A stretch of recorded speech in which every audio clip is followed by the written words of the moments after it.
Getting it prepared here. This meeting is being live streamed. Soon it is. As soon as we know what we're doing.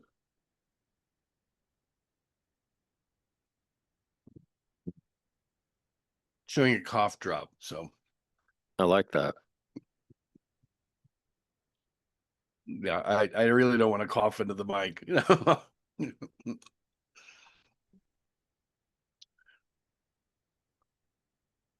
Awesome. Mhm. I believe we're live, John. Oh my God, really? How can you tell? It says live 44, 45. We're just gonna go with it. So it's a maiden voyage here of Armed and Thirsty. And Yeah, welcome. And it's sort of an auspicious day in a very odd way because we're the 11th of September. And so, with some solemnity, I'm remembering back to that time. I don't know where you were at that moment, but it was such a shocking event. It really changed the course of our nation. So, yeah. So, I just wanted to acknowledge that. no doubt about it. And the irony of that time is I was actually in real estate classes at that time. I was just getting licensed and I was getting prepared to go to class and looked over at the TV and I was like, what in the world do I have on? I thought maybe it was a movie. Yeah. I'm like, what movie is this? And Yep. then it dawned on me because I was like, this isn't a movie. This is reality. And it was an odd time to get into the business because obviously at that point in time, once I got out of school, got my license, really quite frankly, the country was on a huge pause, and I hope that as a nation we can always remember 9/11, but maybe try to relive 9/12, which I think after the events we were probably one of the most unified times that I've ever witnessed or been part of as Yeah. being part of the U.S. and where people put down all their differences, if you will, and they saw more of how we're together and more of what we have in common than what our differences are. And if we could get back to that, I think we'd be in a much better place always. I agree. And it can't just happen from one side. Everybody kind of has to walk in that same direction. And that was the remarkable time about that, or that the events that happened right after that. Right. Yeah. Tough times. Sometimes tough times create better outcomes, and unfortunately, a lot of people lost during those events. But Yeah. for everyone out there, my name's Lloyd Fox, and welcome, and thanks for being here. I'm Lloyd Fox. He's the Silver Fox. That's John me. my That's my Jack. Jack, John, my Jack. I'm a little dressed down today because I'm at home with a little bit of a cold. But that's the thing about real estate is that you can keep doing whatever you're doing wherever you happen to be. So, And with this being our first one, why armed and thirsty? Of course, we both live here in Arizona. That's the area that we love to focus on as our wonderful state. And there's one plant that tends to stand out. It's the only place in the entire country that it grows. I mean, there's a sliver of it in another state, but we're not going to give them any credit today. That's the saguaro, and so armed and thirsty, armed for knowledge, thirsty for knowledge, and we're gonna bring a beverage to the party every now and then too. Today I'm drinking some Danger coffee. We won't get into what that's about, but feel free to look it up. They're not paying for any endorsements. I'm just telling you, I'm enjoying my Danger coffee today. How about I'm I'm I'm drinking coconut water, thanks to one of our good agents who said you need to remain hydrated, and I agree. And so I'm drinking that right now. you? So Absolutely. What the hell is going on in our market, John? I mean, and that's really what we're going to talk about more than anything today. There's a lot of hullabaloo about what's going on in our marketplace and where things are at, and quite frankly, a lot of misinformation. yeah. And I can kind of understand why the misinformation happens. And it really is a result of looking at the market as one gigantic marketplace instead of really narrowing down and focusing in on things. I mean, here's a good example. I just took a look today at, at the median price for homes that have sold recently. And I looked at it in two ways. One, I looked at, well, three ways actually. The entire number that the MLS is reporting, and then I took out all of those communities that are not Metro Tucson and looked at that number. And then I took out all of Metro Tucson and looked at that number. Very different numbers. Right. And we're talking about if we eliminate all of Metro Tucson, the average, or sorry, not the average, the median price is 337,000, whereas the median price in Metro Tucson is about 435. So roughly, give or take, depending upon who you're really looking at. That's- So I think that people tend to just grab the numbers that the MLS presents them, not really thinking that we're lumping in Cochise and, Pinal County and a whole lot of other markets that are really quite different than what's going on in Metro Tucson. So, yeah. I mean, we're experiencing a lot of the same things here in Maricopa County as well. mhm, So I'm currently sitting here in Scottsdale. You're in Tucson right now, and we work all the markets. And the interesting phenomenon is that a lot of people keep speaking in generalities, and when it's not geared toward your specific audience or what you want to talk about specializing in and where you do your business, I think you're really kind of doing a disservice to your audience because if you're relying upon, if you will, the national media or even sometimes local media to give you an accurate depiction of what's going on in a real estate marketplace, you got to wonder, even from a local standpoint, where are they getting their information from? yeah, And is the information accurate? And it's a little bit frustrating from time to time, especially here locally. yeah, Um, we've been talking about this in our office for a few months now, and everybody keeps telling us, "Hey, inventory just it's rising. There's just so many homes on the market. It just keeps going up." And nothing could be further from the truth.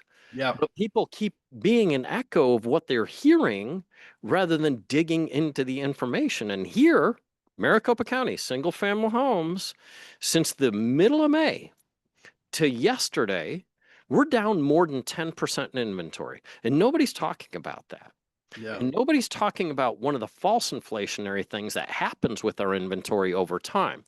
We came out of COVID when new home builders really didn't want to pay agents, didn't really want their inventory to be part of the MLS because, quite frankly, they didn't feel like they needed us.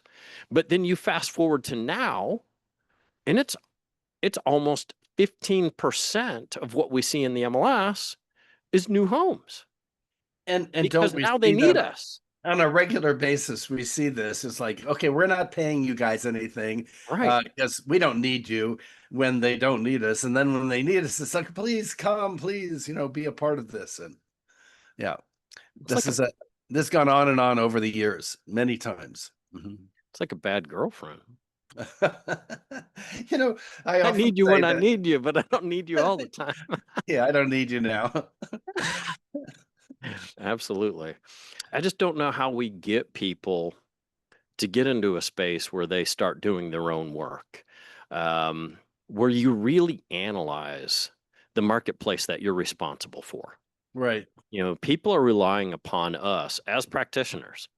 Of course, we have a fiduciary responsibility, a legal one, and one of the top callings we have is to understand our market and understand the value of a specific property. Yeah. And I think it's a lost skill set for people to do a comparative analysis or dig into their local community and actually chop it up. We Lloyd, I think the part of the problem with this is that, unicorn years. When I'm thinking about those years, I'm talking about 3 years ago and before that a little bit more, where you just right during the pandemic, after the pandemic, when people just went wild and started buying anything on the market for any price. You could literally stick a sign in the yard and sell it the next day and maybe have, who knows, 10, 20 offers. yeah, It happened. it's And like the so easy button at Staples. yeah, so that was happening. And people got used to the idea that how can you possibly set a price? Because who knows what a buyer is willing to pay in this crazy time. But we're now back to a more normal time. And agents have to get back to the idea that they really do need to narrow down that there's not a national temperature, there's not a national average price or median price. And even in a community like Tucson or like Phoenix, you really have to narrow down to the specific area and neighborhood. Yeah. Yeah. Nor should there be a national expectation. I mean, right now we have so many people saying that it's a quote unquote, it's a buyer's market. It's a buyer's market. Yeah. So, and that's not true in many of the areas that we work in right now, but it creates a false expectation of the buyers that you're just going to be able to come in, get 5, 10, 15% off of asking price and get all kinds of concessions and everything else, when the reality is it's not true. Yes, we have a balanced playing field. That's how I would characterize it right now. Yeah. We're really at a standpoint where neither party has an advantage. You know, sellers had all the cards before. Now they have to negotiate. And Yeah, that's hard for the sellers too, because it can't quite get out of their head that they can just ask for whatever they want to ask for. You yeah, know, because they're getting fed by their neighbor all the great things that they did when they sell and how they didn't have to do anything. And it's a different world. And every property and every moment is a different point in time. yeah. So, that sort of brings me to another little point. One of the things that I just love about the way you do your statistics, and I'm going to fan your ego here, because you Please let don't. no, well, all right, you don't need it. It's already big enough. Is that what I'm hearing? Come on now. All right. So Why I don't have most, headphones on today. My head was too big for them. well, if I take these off, I can't hear you, and then you'd hear the noise of the fan in the background. So what I'm thinking about is the way that you measure the market as opposed to the way that people have been measuring it for many, many years. Typically, when people look at the market and they try and decide whether or not this is a seller's market or a buyer's market, they're measuring it based on solds. And those solds actually took place 30 days on average, maybe a little bit more. Uh, that's when the market was happening. You Right. know, the closing is way after the fact. So we're not having an accurate measurement of what's going on if we're basing it on something a month past when it was happening. And you have developed this method of taking a look at the market the way it's actually moving forward. Can you tell us a little bit about that? Be happy to. And I started doing this little over 20 years ago. Just because I felt like a lot of the things that people were using were looking backwards Mhm. over a period of time. And sometimes you're too late. If you're 3 to 6 months old information and you're not really ahead of the game on what's truly happening in the moment, it's almost the equivalent of watching a game, a football game, if you will, after it already happened. It's easy to evaluate it. It's easy to look back and say, here's what happened. But it's more important to be an in the moment coach and evaluator of what's happening today in a marketplace. And some of this I get from feel. Some of Yeah. it, you feel it with buyers, you feel it with sellers showing activity, and you feel something starting to change. Yeah. But then you can look at the inventory today and kind of look at what the percentage of the signs that are out there. Let's say you have, for every 100 signs, how many of them are already spoken for? Mhm. And that's an immediate telltale sign to me of what's happening in a marketplace. It gives me an indication right away. I could walk into any market in the country and based upon evaluating the number of signs available, those that are on the market wanting to sell, and look at the number of those that are already spoken for, already under a contract with a buyer, and based upon that percentage, it gives me an indication of what the market is at that snapshot in time. Right. Now, then I can use that same marker and look at it on a weekly basis, and I can get a pretty good idea of a trend of what's happening and whether there's surge is happening. And that helps me to evaluate for a buyer, like now is the time to buy this, even if you have to pay a little bit more. Because if you don't buy it today, the next one in the same area is only going to cost you more because Right. you feel the price starting to rise. You feel the demand starting to rise immediately. So it gives you a better ability to coach a buyer right now rather than chase a market up. Hmm. And same with a seller. Yeah. If you You see want a to price trend, appropriately, because if you priced way high because you're measuring things a month after it happened, then you might miss the market altogether, you know. correct. And that is one of the dangers that sellers face, is pricing their property too high, thinking that they want some room to bargain, or this is, what my neighbor sold the house for, as opposed to what's actually happening at the moment. Yeah. Right. It's kind of like playing catch with somebody. If you're both running and you're throwing it to somebody, you have to lead them. Hmm. If you're always throwing it to where they were, you're always going to miss them. And you kind of got to look at where it's headed. It's kind of like skating to the puck, as a great hockey player said. It's like skating to where the puck's going to be rather than chasing the puck. Yeah. And having an idea of that. Greatest rebounder of all time, Dennis Rodman, I would say. He had a knack for knowing where the ball was going or where it would bounce, what direction, and it made him on target with what he needed to do. And he became a master of that craft. And I think to a large degree, agents need to become a master of that craft in their own specific marketplace or in the area that their client is going to buy or sell at that moment in time. Right. So it's kind of like being a chess player. If you're a chess player that's reactive, you just saw, oh, they moved here, so now what'll I do? As opposed to being proactive and thinking, well, here are the moves that they could make, and here's the one that's most likely to happen, and then you can plan out your course of action. I mean, Simple. it Yeah. doesn't make us it's not like we have a different crystal ball. We just look at the crystal ball a little bit differently by looking at particular markers that make, I believe, our agents a little bit sharper than the typical. Yeah. I think so too. Yeah. Yeah. So wonderful stats that you presented for Phoenix just yesterday. Yeah. Um, yeah, pretty cool. And then we're Especially going to when be, people are out there saying that prices are going to drop in this well, I love where I live, that they were going to drop 15-20%. And that hasn't happened. I mean, if you want to look at list prices, or as I call them, wish prices, sure, there's some drops, of course. Those are the people that overshot and now they got to come down. But if you look at overall our median price for single family homes here in Maricopa County, we're within 1% of where we ended last year. And last year we were a little bit up. So, like I've told people, I said it in the meeting yesterday, sometimes it's okay to take a zero. I'll yeah. take that pause. And I think what we're truly seeing here locally, both in Phoenix and in Tucson, is that we have a very strong and stable market. Yeah. This is not from the boom and the bust and all that. It is not even similar in any way, shape, or form. I Well, mean, we let's have current active inventory here, single families.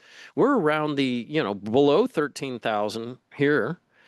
Um, and at peak levels, when it was all falling apart here, we were over 40,000 at any one time on market. But I think there's more to that. People have been saying this news about, oh, we had all this big spike and now things are going to fall apart. Let's wait and see where it ends up in terms of buyers sitting on the fence. It's not just interest rates. There are also many of them thinking that there's going to be a big drop in prices, but it's not the same. Back in 2005 to 7, there were people coming into the state from California and other places and were leveraging out whatever they could leverage to buy properties, thinking that the prices here were so cool and so low that you could only win. And then Right. I remember well, in 2008, where they go, well, shit, we don't have the money to, to afford the mortgage. We're going to have to let it go back to the bank. And that happened for many, many people. But now people have a tremendous amount of equity in their homes. And there's, I don't know, as I recall, there's roughly 1/3 of people in at least in this county that have paid their homes off totally. Yeah. So when you have those numbers, and we have another third that is they have so much equity in the home that they could take a big loss and still not lose. Yeah. You're not going to have that kind of price drop. It's not going to happen. Yeah, this last run up, nobody was running around with zero down. Yeah. They weren't doing 80/20s with two loans and 90, 95 fives. And, when you have no skin in the game, it's a lot easier to walk away from it. And that just hasn't been going on anymore. So we are not in that same type of market. Will we ever be there again? I mean, history sometimes has a tendency to repeat itself. Hopefully, we become smarter. That would be nice. Well, But right people, now, this isn't what that is yeah, or people pull was. cash out, then maybe we could get there, but that's not happening either. Oh, Not mm-mm. right now. And And we're in fact, underbuilt. yeah. We're way underbuilt for our population across the US. And when people say, we lack, if you will, in many markets, they look at just average incomes, median incomes, and they look at home prices and what the average or median person can or can't do. What they're not understanding is that there's not enough housing out there to satisfy the demand that is out there. And some people, yeah, they're on a pause button, but it doesn't mean that they're disinterested in owning a home. They'd like to, but there's a lot of people out there that can afford things that it blows people away. It's like, you get the same question all the time. Where are all these people that can afford these things? They're there. Well, significant number of the sales that happened this last year were cash. Oh yeah, So, that's a fact. Because the other thing is you have to look at, baby boomers were they changed an entire country and an economy. Well, millennials are a double that size almost in population. And then the generation after that is bigger than that. So I think we're we're at about the beginning, if you will, of basically a 20-year run on things. And don't forget, these millennials and the generation after them, they are set to inherit the mm, most money in history. It's astronomical, um, and I've seen people get gifts from parents, grandma and grandpa in the six-figure category, wow. because a lot of times they would like to see their child or grandchild enjoy some of the money today and not, not after they're gone. Yeah. Yeah, So let's talk a little bit about the, inventory decline. We're speculating here, I think, but I got a few ideas because that decline in inventory has happened in Tucson as well as in Phoenix. And it's typical that Tucson follows Phoenix a few months later, 6 months usually. Could be a little bit longer than that, depending upon what the thing is. But I have seen our inventory decline as well. And I'm kind of thinking that part of this is that people do have enough equity on their homes that they don't need to sell. And they're just thinking, well, let's wait a little bit. correct. I think if people can get what they want, they're happy to do it. Yeah. But if they're not going to get it, they'll just take it off. So, yeah, I would say there's definitely some, if you will, what people have said, delisting of their property. We also see that in our markets when temperatures get over 100 Yeah. and showing traffic, if you will, tends to wane a bit. And again, that's about managing expectations, right? So if you have a unique property, um, a lot of times it's better to not take it off the market. If other people are pulling it off because it's too warm out and there's not enough showings, well, keep in mind at 115 degrees, people have better things to do than go look at a home. So even though you're only getting a couple showings this week and maybe not 10, these are legitimate and serious people. And if other people are pulling it off, you have less competition as well. So, Well, if you have 20 people wandering through, have no intention of buying, or you just have two and they both want to buy, what's better? Yeah. right. 100%. So sometimes you outguess things. I mean, I had one close literally just a couple hours ago. These people have been on the market basically since last year. They started out with another agent. They wound up moving it over to me, and they stayed firm on their asking price. And I told them from the beginning, I'm never going to ask you to reduce price because I do believe your property is worth it. And if you look at the summer months, literally only had, other than open houses, three showings, three. And it went under contract twice. First buyer didn't perform for a multitude of reasons, and it was a very short escrow. Uh, but they came, on a place that was asking, if you will, 500. They got 488. And it only took three different people during the summer, but it's gone now. And rather than pulling it off and trying to put it back on, they wouldn't have done any better than what they did. But we had faith in each other, and that was the key. Is I told them, I managed the expectations. They told me what they expected, and we were on the same page as a unified team the whole way. And I think that's important. Oh, without the communication, things fall apart. And a lot of that is really built on the expectations. If you can manage them, you can't always. But you're right. If it's a unique property, you're looking for that one particular buyer, and that buyer may come around after Right. 3 weeks or 3 months, who knows what, And the interesting phenomenon is they went under contract. It closed today. I went out there to take care of some things yesterday, and guess what? Now that the temperatures are starting to drop, there's three people on their street that are all going to compete with each other, and they all put up signs. Yeah. So, do I feel like in doing the numbers recently, I do feel that that decline, that pullback in inventory may just be coming to a little bit of an end. It's not moving quite as fast, but the buying activity, people are saying, well, yeah, but are people even buying places? We're on par with last year. We're Yeah. going to have more closings as a county than last year. Not much, but we're not regressing either.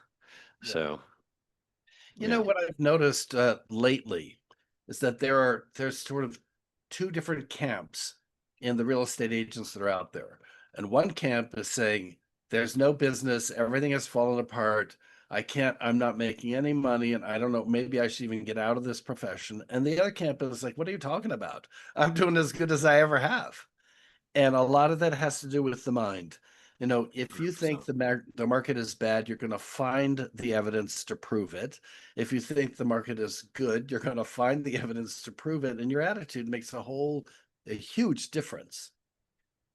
No doubt. We're a product of our environment, not just our external environment, but the environment that we have within our own head. So a lot of times it's about the self talk, and the market is what you make it. A lot of times, there will always be people buying and selling.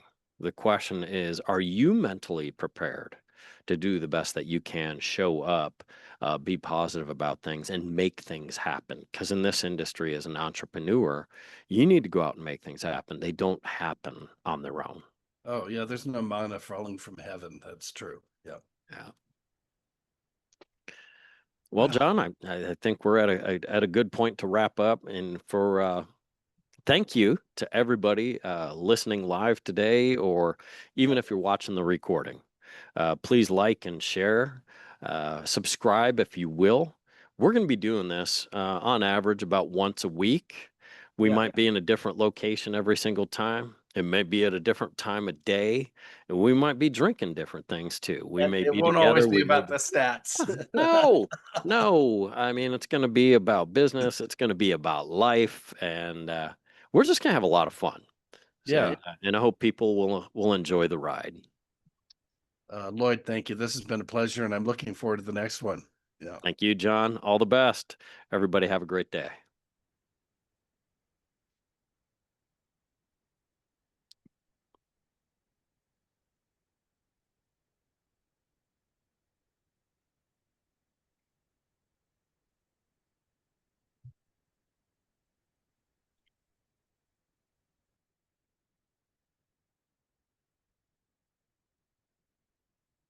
One of these days, I'll figure out how to turn it off.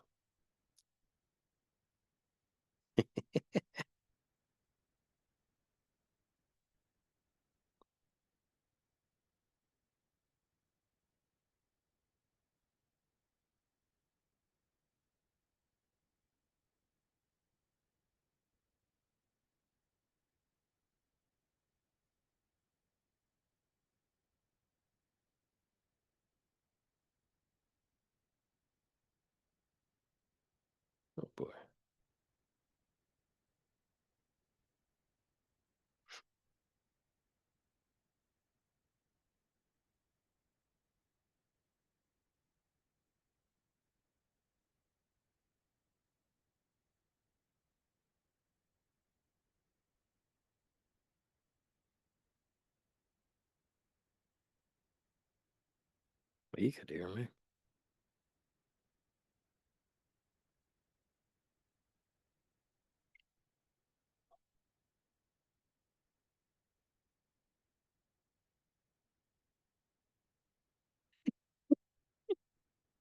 Just won't go away.